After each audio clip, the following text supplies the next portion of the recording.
Good evening. I'd like to call to order the meeting of Bellbrook City Council, January 27th, 2020. If you could please join me in the Pledge of Allegiance. I pledge allegiance to the flag of the United States of America and to the republic for which it stands, one nation, under God, indivisible, with liberty and justice for all. Thank you. Pam, could you call the roll? Yes. Mr. Taylor? Here. Mr. Havens? Here. Dr. Van Veldhuizen? Here. Mr. Greenwood? Here. Mrs. Middlestetter? Here. Mr. Edwards? Here. Mayor Schweller? Here. Does any member of council have any corrections or additions to the regular council meetings as well as the executive session meetings of January 13th? None, Mayor. None, Mayor. Seeing none, the minutes are approved as written.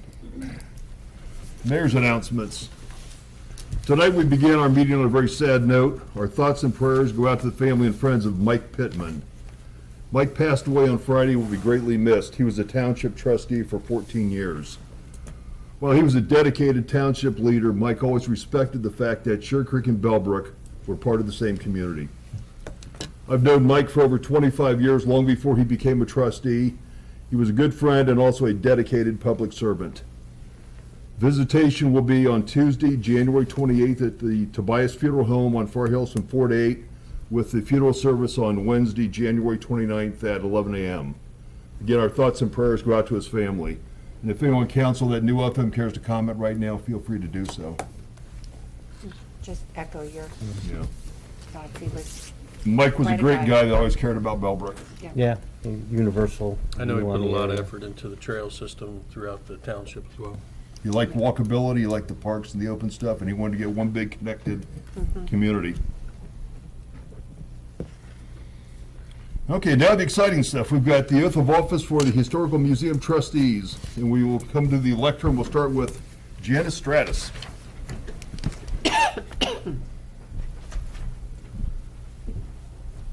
Hi, Janice. Hello. Just raise your right arm, repeat after me.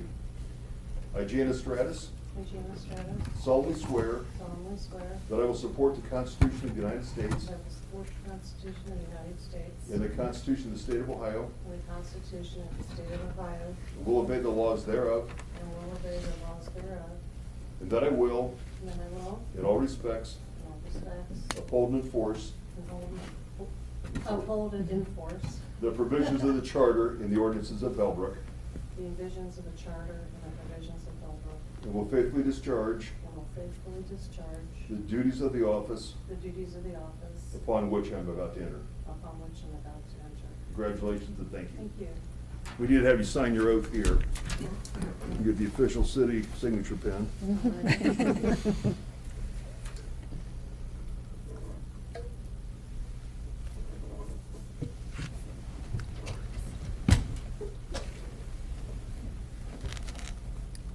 Thank you very much. Thank you for serving. Thank you. Okay, next up is David Kassler.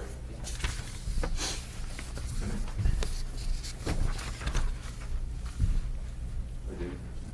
Just raise your right arm, repeat after me.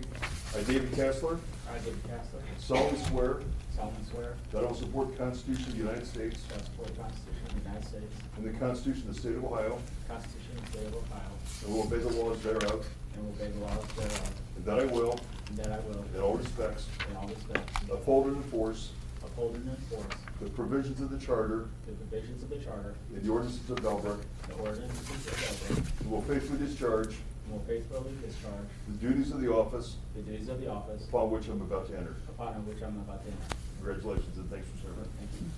We gotta put your John Hancock on it too? We need a fancier pen. I'll work on that. Thank you. Thanks for serving. Last but not least, Peter Wicksted. Hey, Peter. Raise your hand. I, Peter Wicksted, I, Peter Wicksted, solemnly swear solemnly swear that I will support the Constitution that I will support the Constitution of the United States of the United States and the Constitution of the State of Ohio, and the Constitution of the State of Ohio, and will obey the laws thereof, and will obey the laws thereof, and that I will, and that I will, in all respects, in all respects, uphold and enforce uphold and enforce the provisions of the Charter the provisions of the Charter and the ordinances of Bellbrook, and the ordinance of Bellbrook, and will faithfully discharge and will faithfully discharge the duties of the office the duties of the office upon which I'm about to enter. upon which I'm about to enter. Congratulations and thanks for serving. Last time I did that, I did 25 years in the Air Force. Uh-oh. We have term limits, we have other boards too, we keep you up for another 25 years. 127, 20. Thank you very much. Thank you. How about a round of applause for our new inductees? We got them all. We're back to full strength. And again, thanks for your service. We appreciate it. I have nothing further. We have no public hearings or ordinances. We have no introductions of ordinances. We do have Resolution 2020-C. Dr. Van Veldhuizen. Yes, Mayor. City of Bellbrook Resolution Number 2020C is a resolution authorizing the city manager to enter into a contract with Software Solutions for the acquisition of finance and utility billing software for the City of Bellbrook and waiving competitive bidding.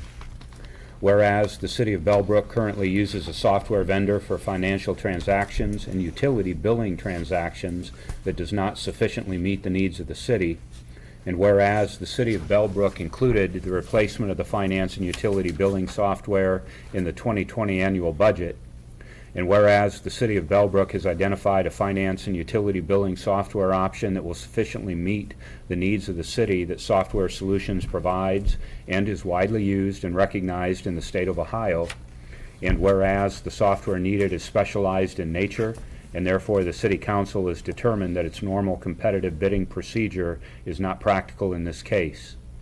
Now therefore the City of Bellbrook hereby resolves, Section 1, that the city manager be authorized to enter into a contract with Software Solutions for the acquisition of finance and utility billing software in the total amount of $56,500. Section 2, that the city manager is hereby authorized to do all things necessary to execute the contract with the Software Solutions.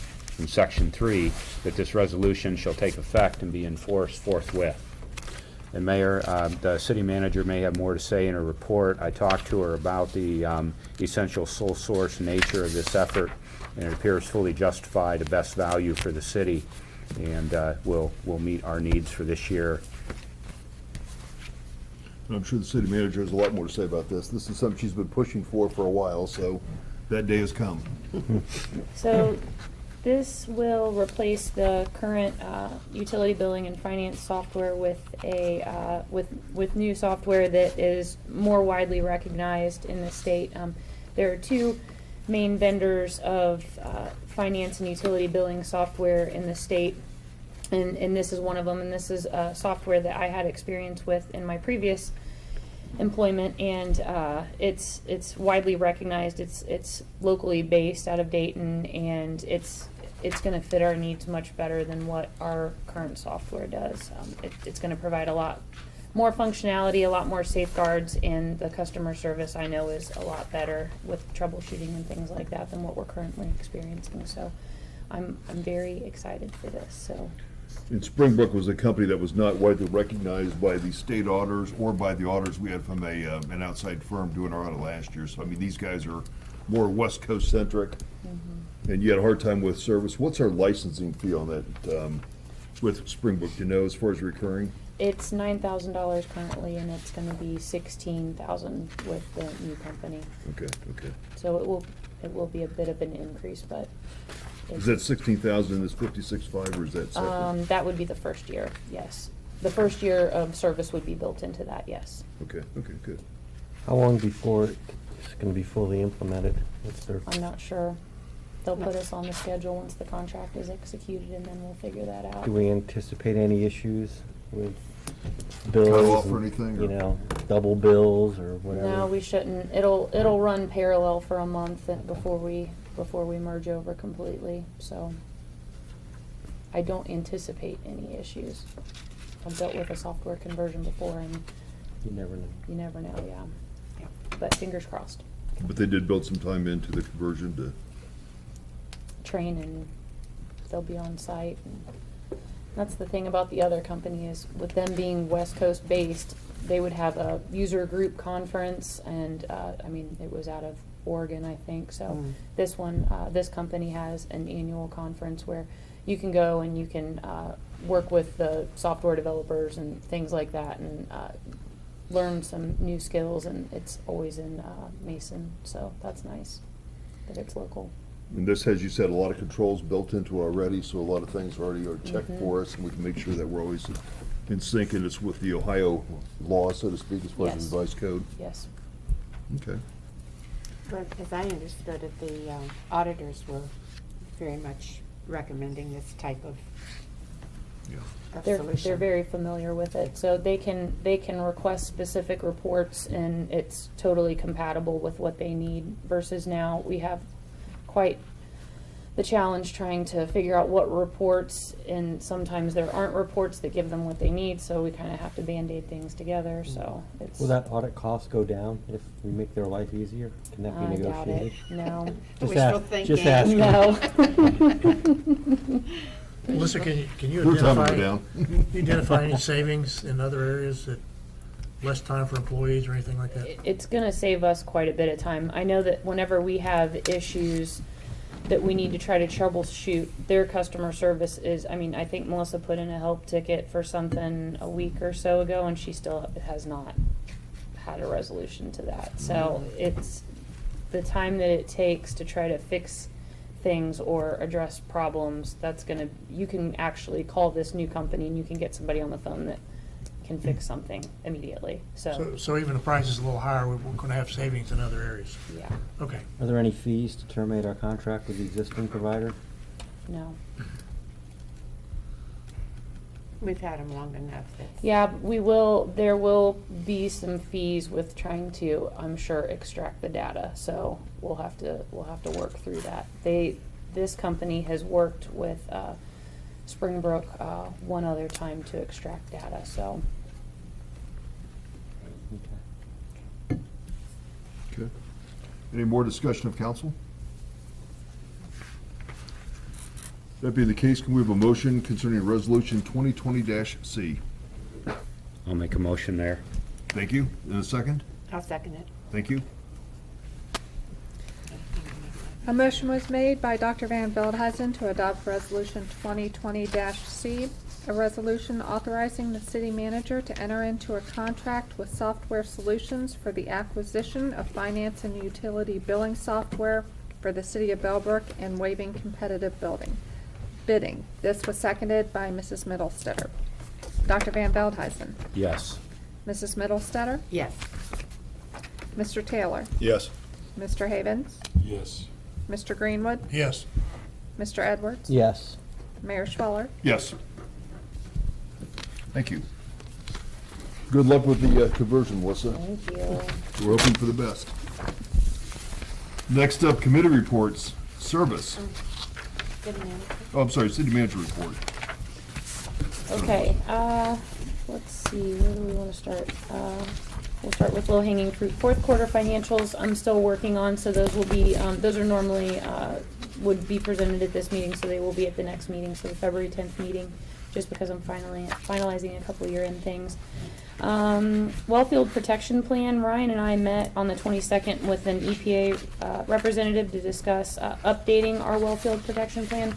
Our current plan is dated 1992, and it's safe to say that parts of that plan are outdated. So we are in the process of forming a committee that's going to be comprised of staff, and we would like to have a council member on the committee, so if anybody's interested, let me know.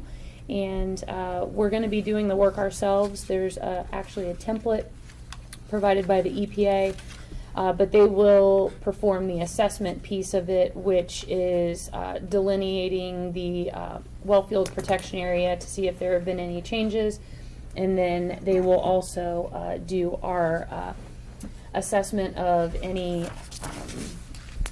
it's totally missing me, but any threats that are in the area of the well field. So they will do those two pieces, which will get folded into the actual plan. But Ryan and I and a few other staff members will actually write the plan ourselves, so that'll save us some money. So I'm excited to get that done. I'm hopeful that the assessment piece will be done by year end, but I was not promised that it could be done because there is another community that's ahead of us, and it's just one person that does that. So I'm hopeful that we'll be able to have a plan that we'll be able to come to council by the end of the year.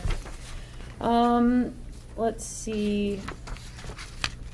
Let's talk about, let's see. Is Little Sugar Creek Road on as old business? Yeah, we Yes. just reported this. It's in my report that way. Was it in the agenda that way? I want Yeah. to make sure I'm not. Yeah. Okay. Yes.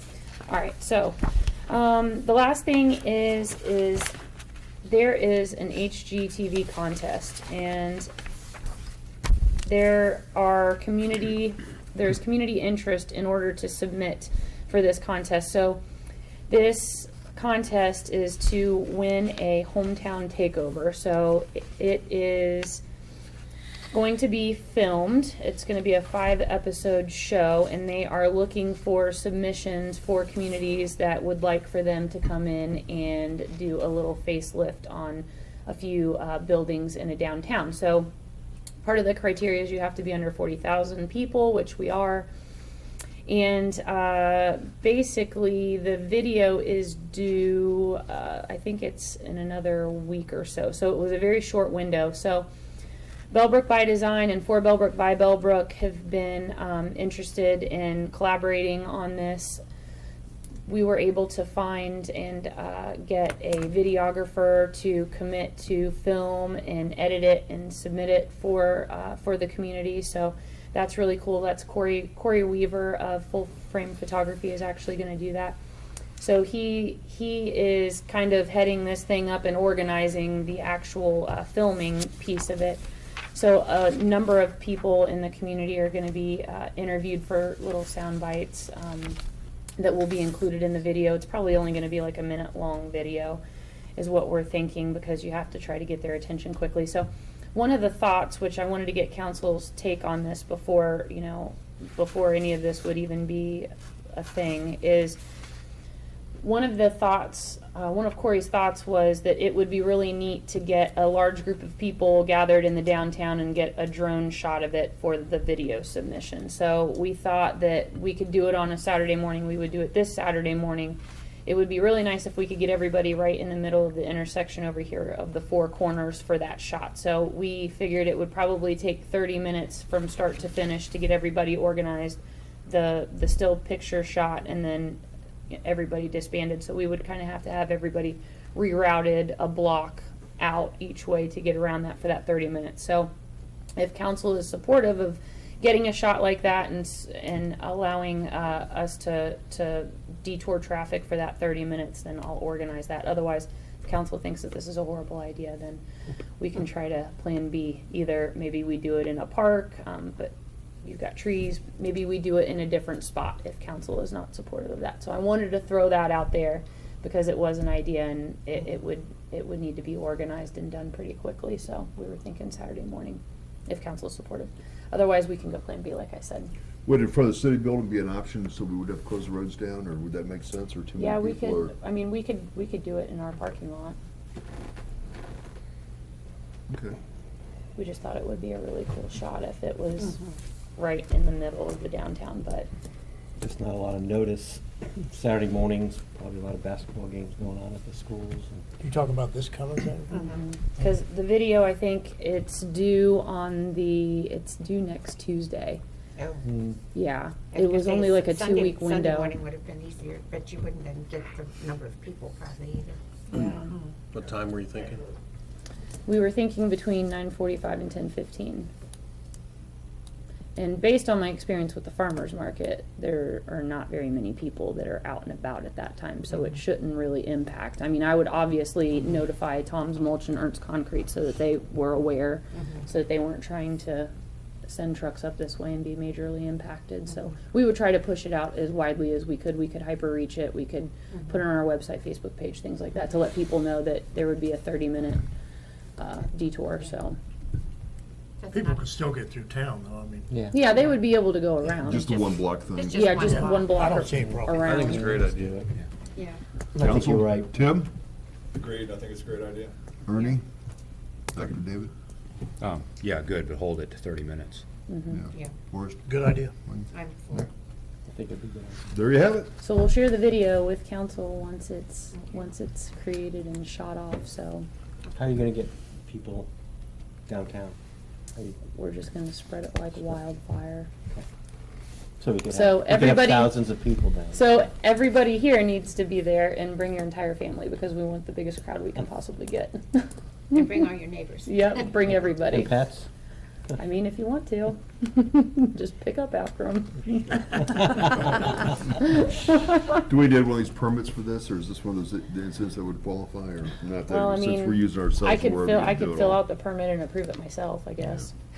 Or we could I ask don't think the, that's necessary. we could ask the group to fill it out. Yeah, we could. It's not a bad Okay, idea. so Saturday Yeah, at we can do 9:45 downtown at the Franklin Street and Main Street. 9:45, and parking will be all over the place. And only a half hour, so hopefully it'll be succinct and to the point. Look forward to seeing you there. Thank you. Very good. That's it for my city manager's report. Okay. Any questions of the city manager? Now we move on to committee reports. Service.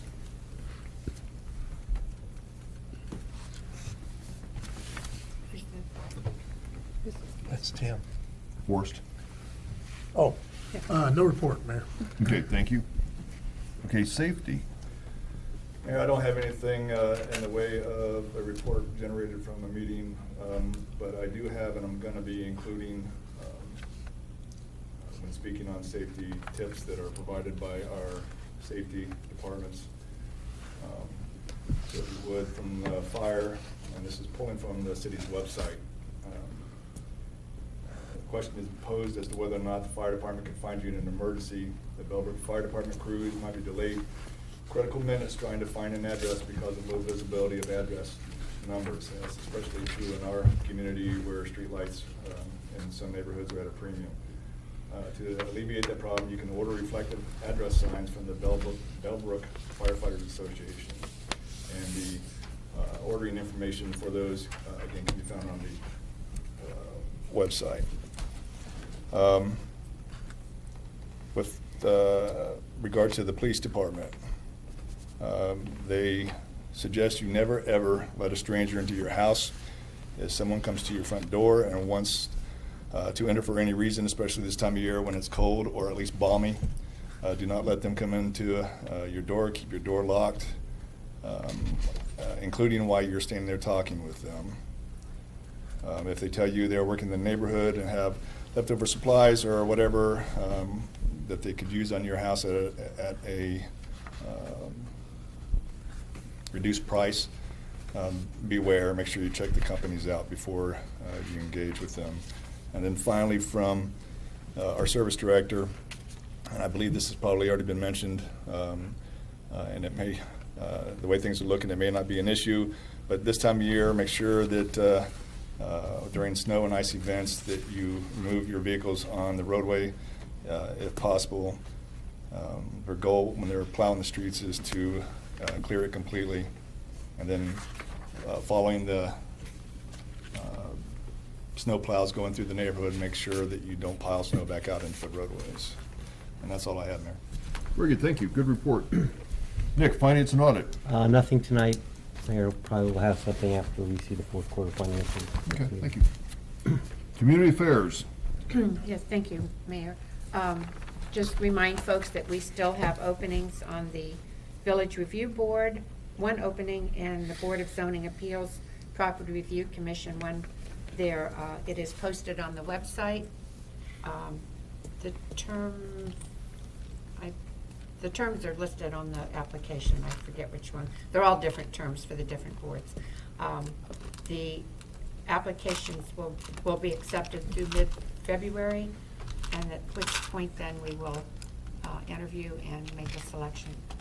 Get our, we had 2 folks term out on those Okay. boards, so that's it. Okay, thank you.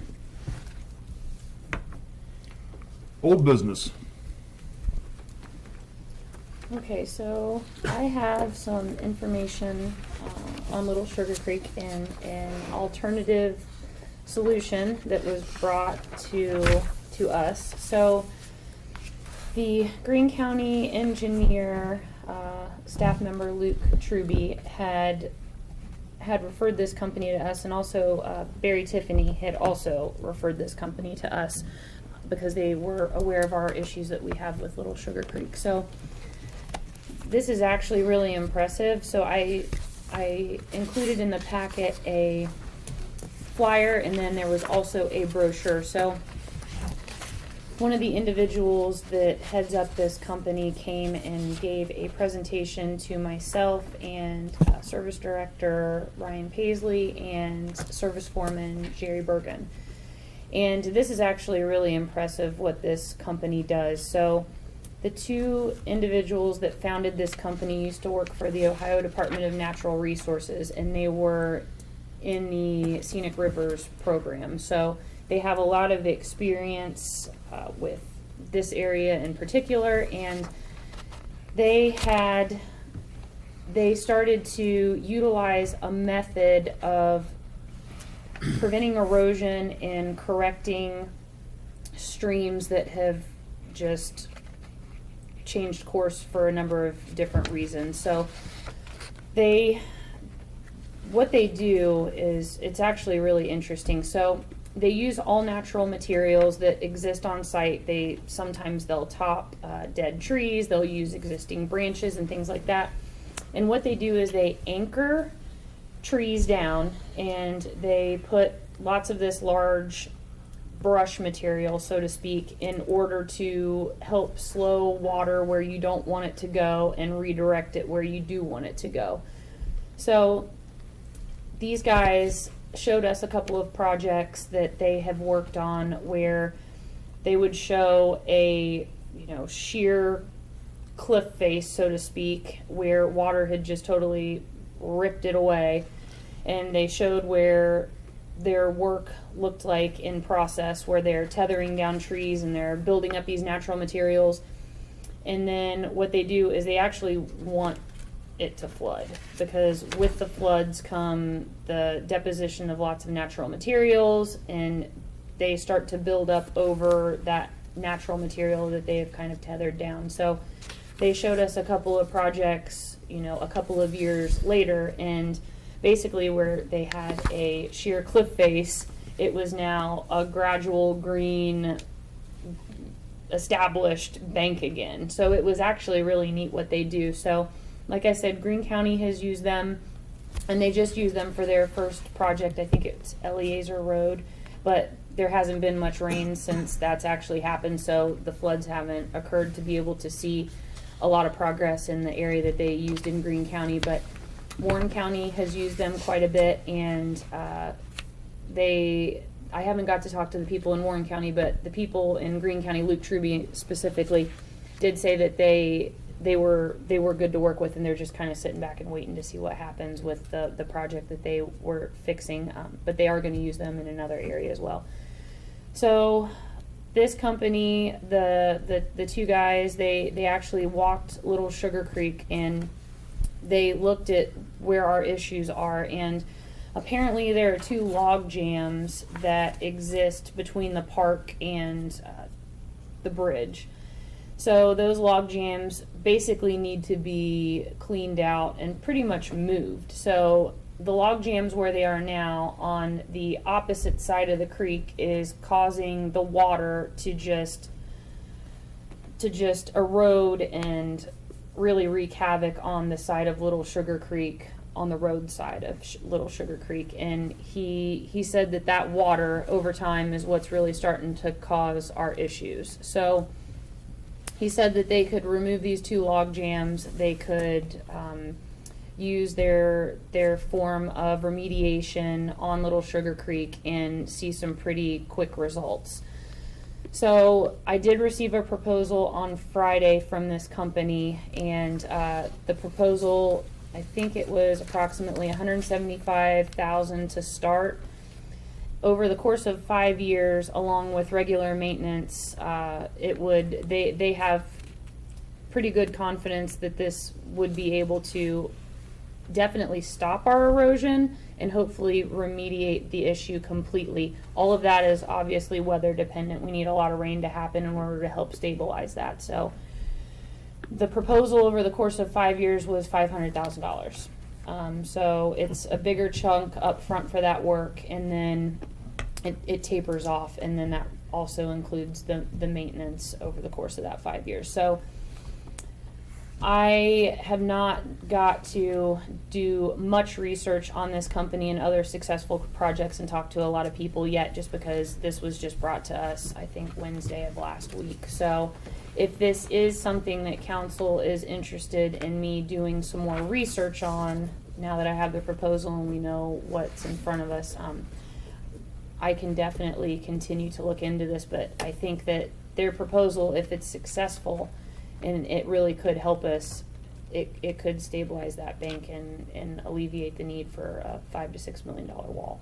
So they did say that our window of opportunity is very narrow, because there are some trees that have died because of the riprap that's been put onto the bank.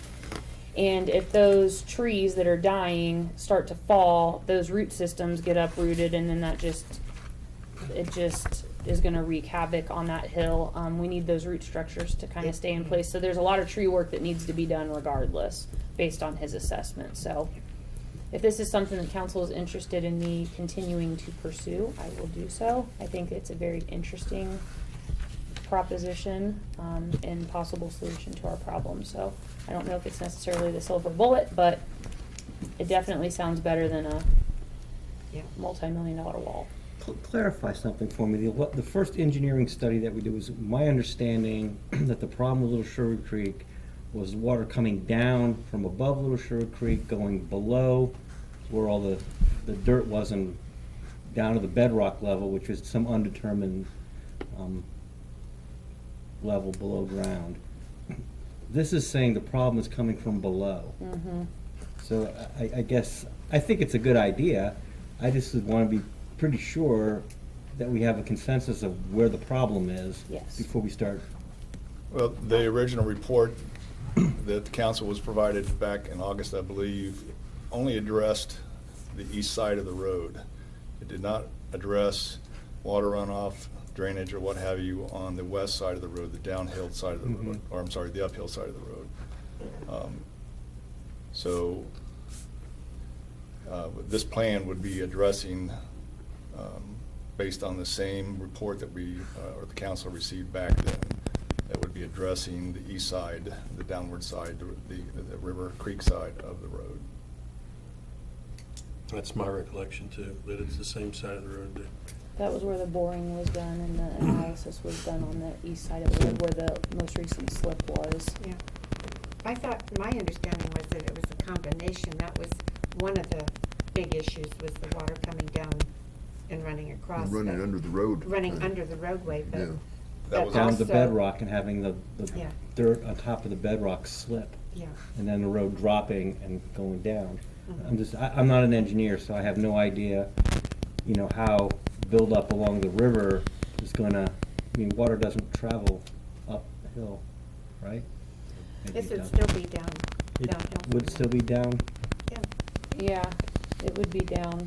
So It's the between way creek that and the road. the way that the Yeah. gentleman explained it to me is all of that water, when it floods, is just wreaking havoc on the side of that hill. Okay, which week I could see that. Yeah, so and I haven't asked any of our guys to go down and actually walk the creek to see some of the same things that he was talking about. So we can definitely do that to understand exactly what's down there, and maybe they walk it with these guys to really fully understand the problem on the ground. But I know that the amount of water that's coming through this area is definitely much more than there ever has been.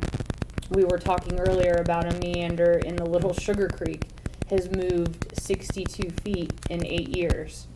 So something that was very gradual is now 62 feet further south to where the meander actually originally was, and that's just due to just volume of water and what water does. So I think it's an interesting proposition, but it's definitely gonna take a lot of research before we would commit to Do they something like give, does this company give some sort of assurance that this is going to solve our problem, or, I mean, I don't know how they would be able to.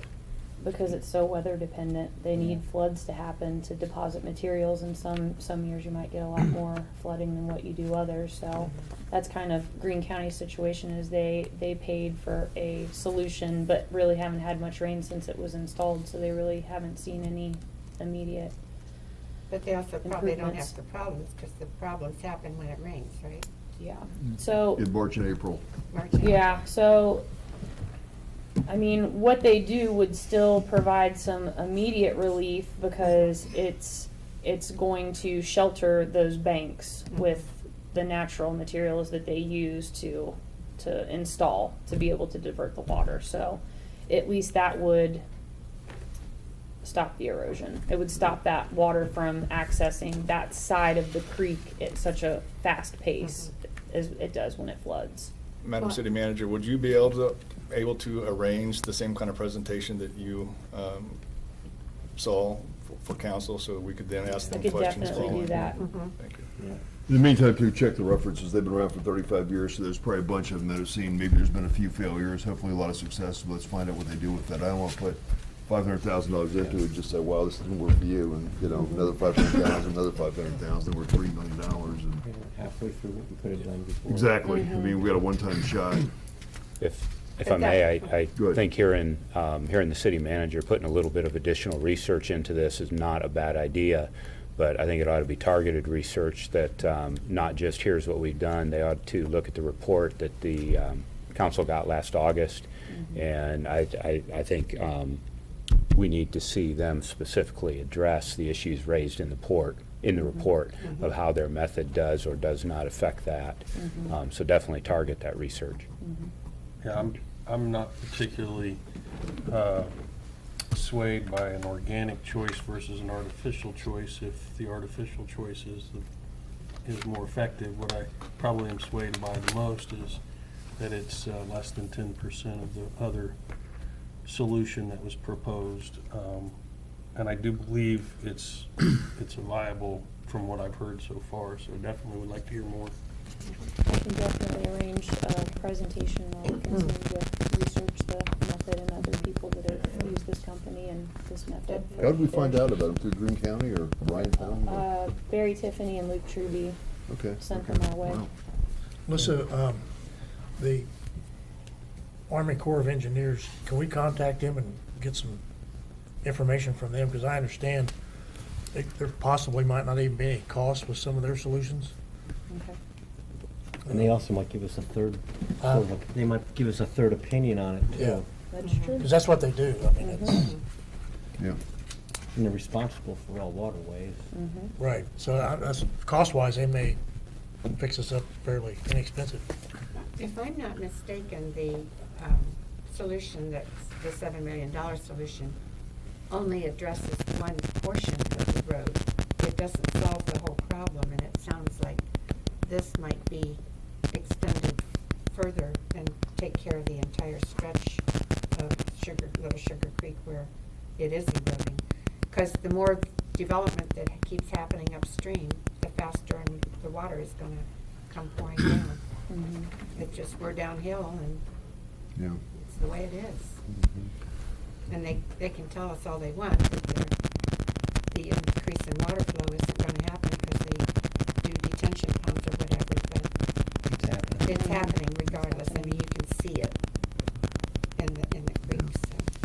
Let's for sure follow up with Warren County and then Yep. see what else we can do and have maybe them come give us a presentation. It's a good idea. I think if you contact the Ohio Department of Natural Resources, they probably have some information on, because they work with the Corps of Engineers. Have we been able to find any funding options through Greene County? For this particular situation, Or would it all be Ohio Public Works? not yet, probably the Ohio Public Works.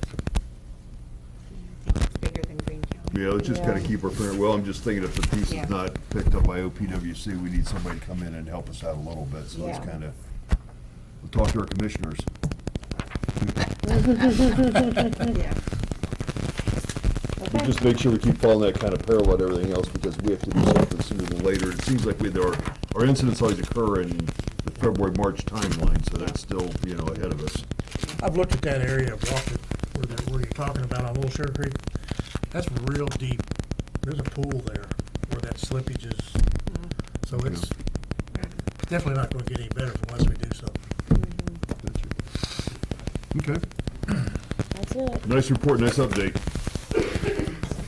New business. Does it have new business to bring before the council tonight? Seeing none, open discussion. We will first start with council. Tim? Yes, sir. I'm going to present a summary of the Bellbrook Planning Board meeting of 16 January, only because I'm not sure with the new assignments of delegates to the various boards and committees whether or not that was expected. I try to keep it as brief as possible. It is just a summary, and because I would never make a good actor from the standpoint of remembering lines, I'm going to read it. The following is just a summary of the meeting, and in the interest of brevity, I'm only going to relay the general topics that were covered. If you have any specific questions following this summary, I would refer you to either the forthcoming meeting minutes or to our clerk of council who was there at the meeting. Topics that were covered included the appointment or election of the new vice chair and chair, which would be Denny Bennett and Mitch Thompson, respectively. Also, an introduction to the new planning and zoning official, Jessica Hansen, was made. After some lengthy discussion, prioritization of the top half dozen code updates was made. This was based on a carryover list from last year. Prioritized in order was 1A, lot consolidation and triggers for subdivision regulations, which includes annexation of any new property.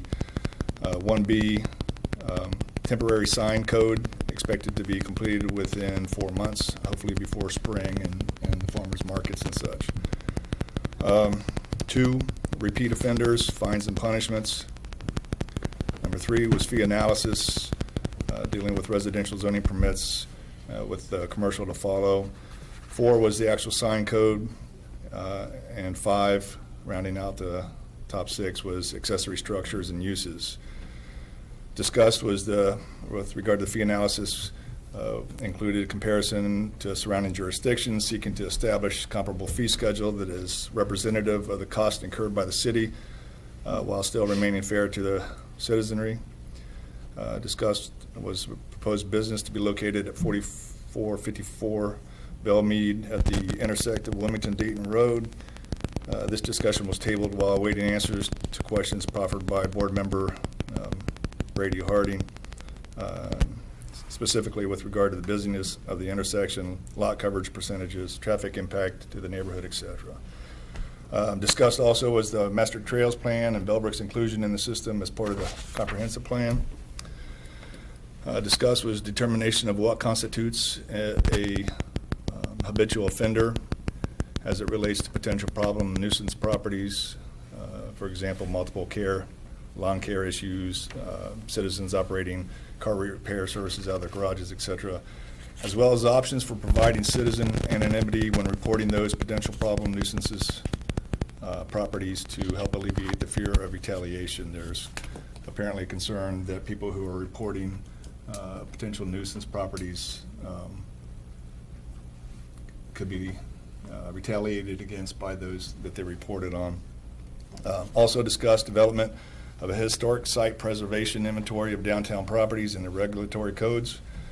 I wasn't quite clear on this. I believe it was in regard to seeking to have Bellbrook become what was referred to by the board as a certified local government, and that there was, as I understood it, a historic site preservation inventory that was required in order to do that. Property located at 41 West Franklin Street had apparently been had a business proposal that was approved by the board regarding the use of that address, but apparently the intended business is no longer planning to take over that space, so that vacancy still exists. And then discussion by the board regarding the possibility of, and I have it in quotation marks, doing away with the village review board. Reference was made to how it's stifling or becoming a hindrance to city development and the comprehensive plan. There were recommendations to change the sign code, especially for temporary signage in the VRB, and there were questions specifically about making recommendations to council regarding the discontinuance of the VRB altogether. And then finally, it was established when the meetings would take place throughout 2020, and that was it for the meeting. I would like to offer a few other things regarding this new idea of the council delegate alternates to these different boards and committees. First, the suggestion was made about a year ago. I'm unsure which meeting it was, February, March, and I believe it was by Louis, our video guy, about the possibility of having the chairs from these respective boards and committees to deliver periodic reports to the council, not unlike the way we have police, fire, and service do already. They do annual reports. And I know that in one of those videos, I believe it was Louis that proffered the idea of having the chairs of each of those boards come and present. Let us know what their top 10 things of the year were, or if it's changed to quarterly, top 3 things that they're currently discussing. And I believe a reconsideration of this idea should probably be made, and this could be done in place of council giving these monthly updates. And I'm going to assume after this one that you're not going to want any more because of its Well, we language. do get minutes of the meetings on a Okay. periodic basis on our email, so you have it, but I appreciate the update. We go Okay, ahead. and then second, depending on the extent that, again, you're expected as a delegate to report of these meetings, I would suggest that the council delegates to the various boards and committees be privy to the same documents, printouts, and handouts that are provided to the board members themselves during the meeting. There was a few times where I was sitting in the gallery and they were discussing things that were printed up that I didn't have a copy of, and they might as well have been speaking a different language, so that we're not left, again, sitting there with no idea of what's going on. That's all I have with regard, thank goodness, to the planning board meeting that took place on the 16th.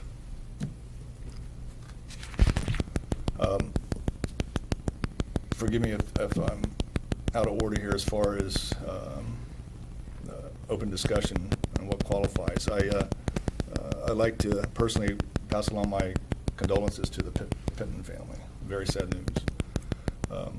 I'd like to congratulate and a big thank you for serving to Janice, Peter, and David. And I'd like to send out best wishes to our service director. It's my understanding he's a little bit under the weather. And finally, that's all I have, Mr. Mayor. Thank you, Tim. One comment, we've talked about the chairs of our various boards coming to present before council to the public, and I'm totally open with that, and I think we should talk with Pam and see if they're willing to do so. If they're interested in doing it, I'm more than happy to have them. I don't know if anybody in council feels different, but I think it'd be very important to bring them on. We've got some pretty active boards, and we've got some good people leading the boards. Okay, good report. Ernie? I can say that the planning board's words with regard to the VRB kind of echoes my thoughts as well after visiting a VRB meeting and also hearing input from the community with regard to the village review board. So I think I don't know if this is the right time and place for it, but I'd like to make a motion to ask planning board to take a look at Article 14 and see if we can revisit the usefulness or the need of the village review board. Maybe time has passed where it's not necessarily a need at this regard. I think the term I heard was it's stifling progress, and with particular regard to revitalization. That was my sentiment exactly when I watched the meeting, so not sure if it's needed anymore. Outside of that, I'll echo the same comments that Tim said. David, Janice, Peter, thank you for your efforts, and continuing on with this. That's all. Okay. Does anyone have any comments want to talk about? I think it's a good idea to have them look at Article 14. I'm not sure if we want to change the VRB, but let's at least look at Article 14. I think it was adopted, I want to say pre-96, so it's a little bit dated. There were a lot of ambiguities of passing or making judgments that had previously been allowed for some and not for others. Yeah. It just seems like, from my regard, my perspective, the things that they were talking about could be easily overturned because what they were saying today, they didn't say the last time. Yeah. And we did it in the early 90s, and I know that I was on the planning board at that point in time. It was major legislation. It was a big step forward, but the provision that we replaced, I think Article 14 was incredibly old, and I think it was dated several years before we looked at it, and we were directed by council to take that on, so it's probably time to revisit it. So let's at least do that and find out where we go. I'm not sure if I agree on the VRB, but let's at least look at it and look at Article 14, because that has a lot to say about the old village. Thanks for the report. Dr. David V. Veldhuizen. Yes, sir. I think the only thing I'd have to say, I do like the idea of having the board chairs come in twice a year as needed, but I think that's a more efficient way of getting the information to us, Okay, if they're very good. willing. Okay, thank you. And that's all I have tonight. Let's find out what their interest level is and kind of take it from there, you know. Councilman Greenwood. I got some comments about the Old Village Review Board. I watched the whole process when they developed it. The intent was to try to preserve the buildings as they were and try to keep some antiquity to the downtown area. And over the years, I've noticed there's a lot of problems between, like, Article 10 of the zoning code, Article 14, they have conflicts. You have the old village set up in the 1840s. You had a house on the, right next to the road, and you had your buildings in the backyard. The house was up next to the road, so you have more yard to have chickens or whatever. And so Article 10 has the newer buildings that were built, where you have buildings that have setbacks and they're built in accordance with, like, Article 10. And we've used Article 10 in the old village, which creates a lot of extra work on the Old Village Review Board, because the buildings in the setup downtown does not meet the requirements of Article 10, but the people have to still apply for variances, like for fencing and sheds and things like that. So I think it does need to be revisited. Whether it should be or not, that's something we need to decide. Do we want to preserve downtown? If you do, you're going to have something like Article 14. But like you brought up the prospect of the hindering business, I think maybe the business community should have some input as to having a antique looking area or some other type of area. But I think for the downtown, there should be some kind of a board to help the business community and the people to come together and communicate through a process that involves a lot of different people to come up with a good idea. So it does need to be revisited. I agree with that. Okay. That's all I got. I welcome Pete and David and appointing Janice.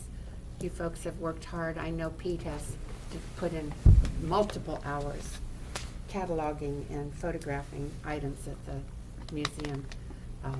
So now we've got him official. So welcome, and thank you for your agreeing to serve.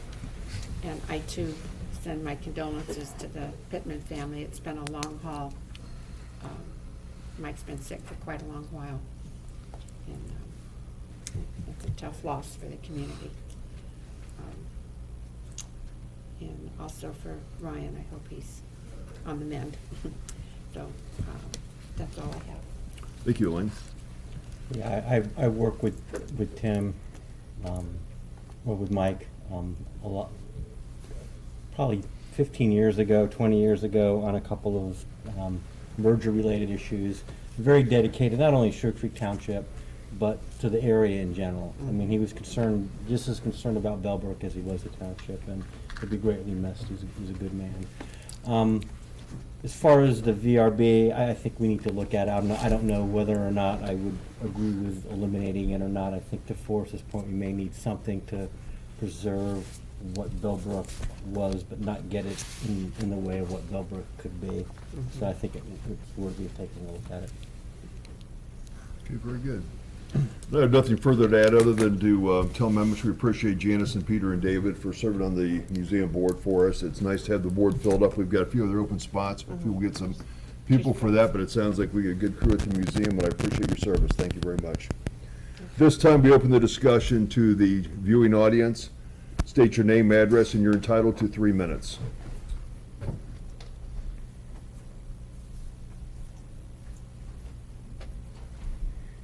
Yes.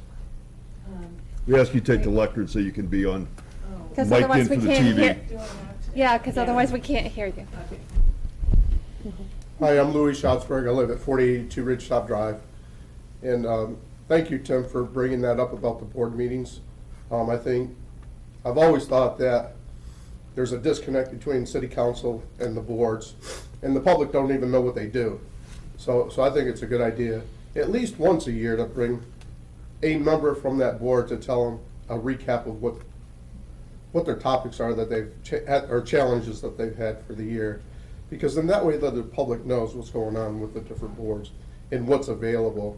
Because a lot of times we only hear about these boards when they have vacancies and we need people for them.